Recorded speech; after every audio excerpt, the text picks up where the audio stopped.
Here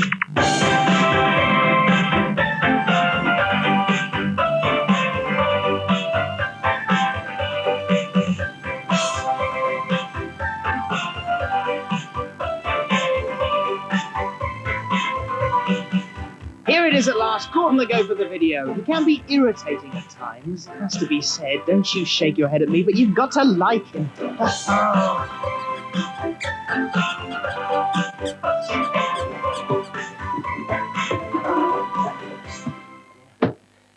Hello.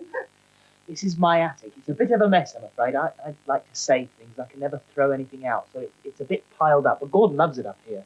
He looks at old photos and old books and things, dresses up. Absolutely loves the place.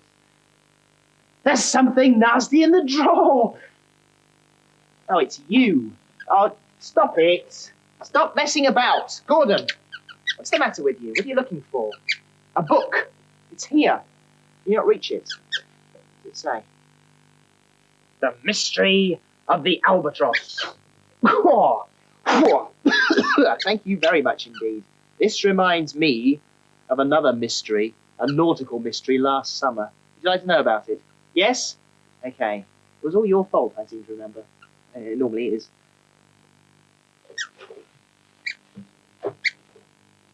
Stop throwing things and pay attention. Your story. I hadn't seen Gordon for several days, and I was beginning to wonder what he was up to. He was usually up to something that got him into trouble, so I decided to pay him a visit. When I went round to his burrow, he was out, but peering in through a skylight, I saw a pile of library books on his coffee table.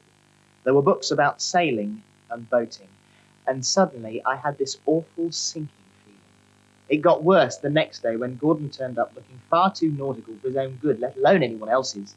He was wearing a yachting cap, a navy blue fisherman's sweater, and was carrying a blue sailor's kit bag over his shoulder. Oh, you found it. Yes, very good. You look very nautical. It's very nice. Arr, Phil, lad, he squeaked in his deepest pirate-type squeak. Avast there, me hearty. Hello, Gordon, I said. I bain't be him nae more. I be Captain Gopher, scourge of the river edge. Belay there and swab the yard arm. Yes, thank you, Gordon. Do we have to be quite so literal? It's all right, Gordon. I can tell the story, right? Now, where was I? Ah, yes. Captain Gopher, scourge of the river edge. Well, that's a relief, I sighed. For a moment there, I thought you'd gone and got yourself a job as a door-to-door fish finger salesman. No, said Gordon. I've bought a boat, haven't I? Second-hand. Done it all up myself, painted it and everything. It's moored on the river hedge. I thought you might like to come in it for a little adventure. What do you mean, adventure? I asked in alarm. Adventure? Did I say adventure? Said Gordon in a careless sort of a way. I meant to cruise. And he added quickly, I'm the captain, so I get to steer, right? Does that mean I get to steer left? I asked, but he ignored me. So I said, what do I do then? You can be chief engineer, he said. You mean I get to work the engine?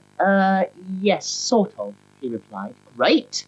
So we went off to Shepherd's Hedge Marina. Gordon put an eye patch on, but he kept bumping into things, so I made him take it off again. But I think it adds character, he whined. You've got quite enough character already, I told him. When we got to the marina, it was chock-a-block with all sorts of boats. Is this yours? I asked hopefully, stopping by a luxury cruiser. Nope, he said. Mine's further on. Is this your boat? I asked again, stopping by a small but fast-looking motor launch. No, further down, he said. So we went further and further down, and right at the end of the marina was a small but embarrassingly bright green rowing boat.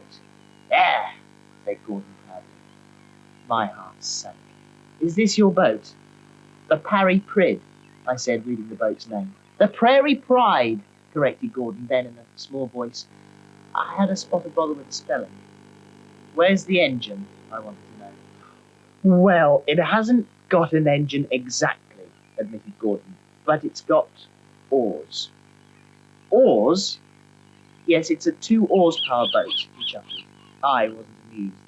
Gordon had conned me. He'd asked me all the way just to row his boat for him. Cheek of it. But Philip, he said, the oars are too big for me, and besides, you're not supposed to go boating alone. You've got to go with a grown-up. You're the nearest thing I could find at short notice. Gordon was right, and it did mean that I could keep an eye on him.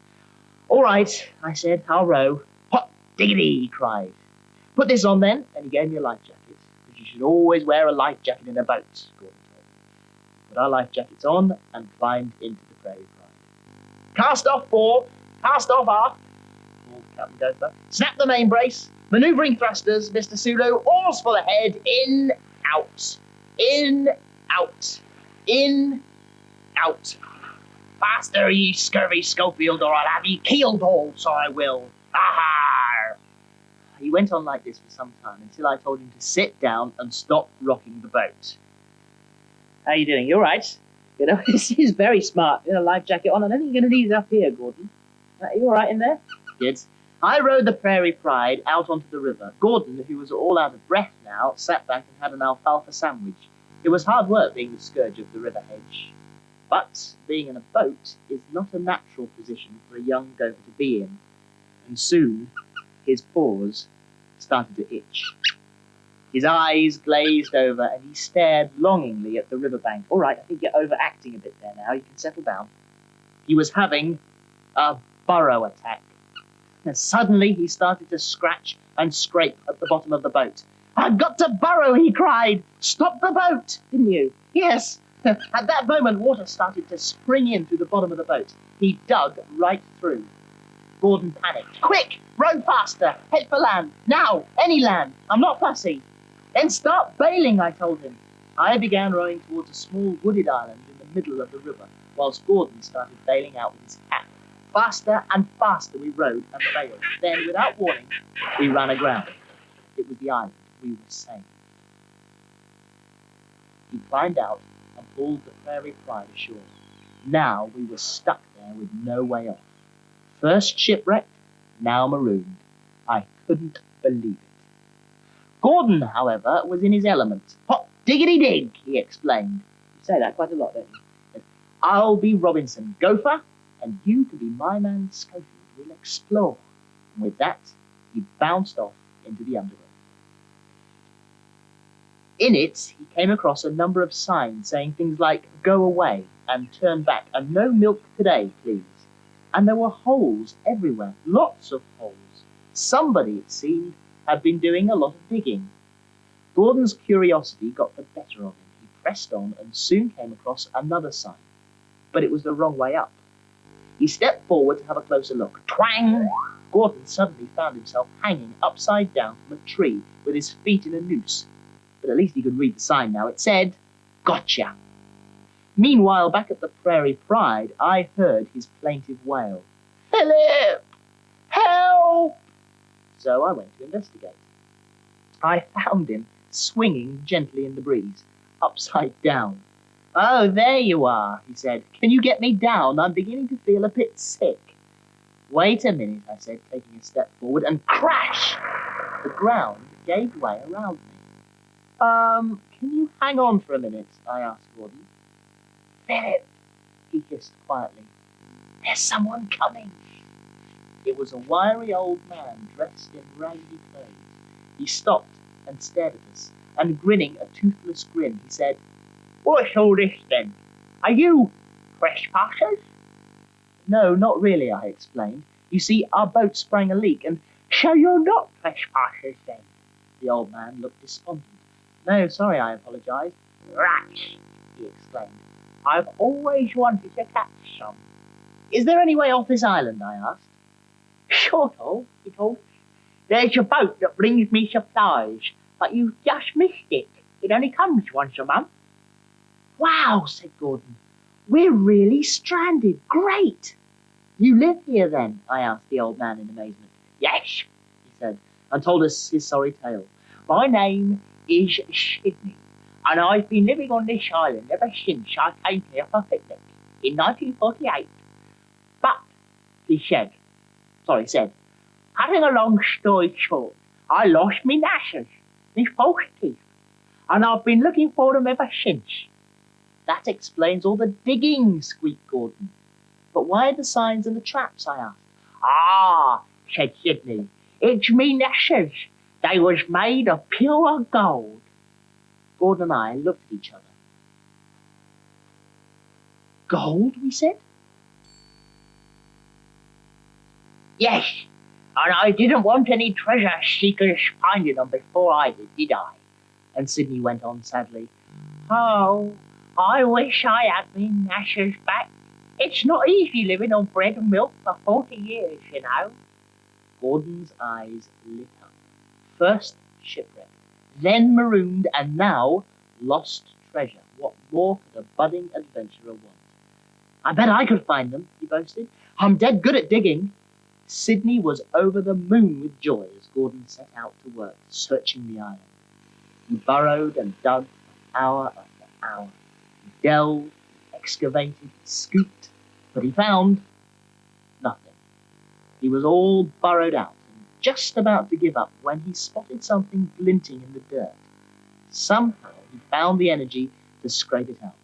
It was half a set of false teeth, and they really were made of gold. Then he found the other half.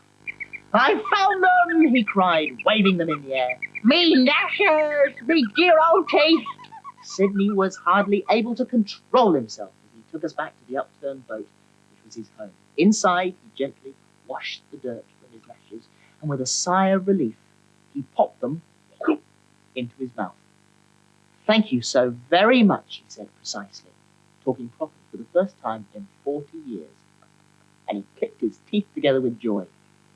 Just then, Gordon heard something. I heard it too. In height! In height! It was the university rowing team out for a practice. Gordon flagged them down and managed to hitch a lift back to the marina. As we were rowed away from the island, he waved until he disappeared from view. The last thing I remember was seeing the sunlight glinting off his gold teeth. Sydney was a funny old bloke, wasn't he, Gordon? Gordon? Disappeared, or as Gordon would say, absolutely dental. Yes, these are very good. Yes, excellent. Come here, Gordon. Come here. Where are you? Come here.